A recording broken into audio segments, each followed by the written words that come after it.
Ayan na nga kakabsat, nagkayayaan kami nag-Jollibee dito sa Madrid. Ayan yung kapamilya namin dito sa Madrid. Maraming salamat sa Lauritas family na napakabait ang pamilyang ito. Talagang wala kang masasabi kakabsat. Ayan, kakain kami. Magsama-sama kaming kakain, mga anak nila, mga kaibigan. At saka syempre yung ninang at ninong ko.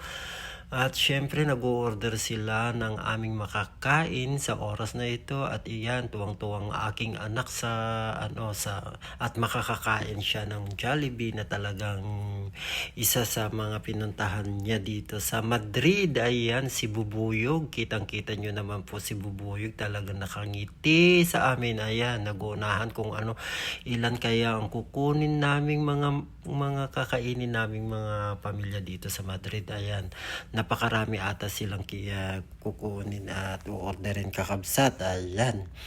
Ayan, syempre yung paborito ng lahat. Ayan, nandyan na po lahat yung aming kakainin. At syempre kukuha yung wife ko ng maiinom. At yan, si kumari kong pastora. Napakabait na yan.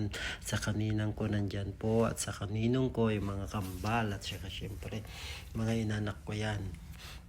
Ayan na nga, sama-sama kaming kakain sa oras na ito kakabsat. At syempre, bago kami kakain, magdasal muna kami dyan po kakabsat. Yan, napakasarap po pala talaga ang Jollibee. Yan, talagang hinahanap at talagang dinadayon itong food chain na ito. Ayan na nga, pagkatapos namin dyan nakumain sa labas, syempre tuwang-tuwa at saka busog na busog ang aking anak. Ayan, tignan nyo naman po ang mukha niyang aking anak. Talagang kontentong ang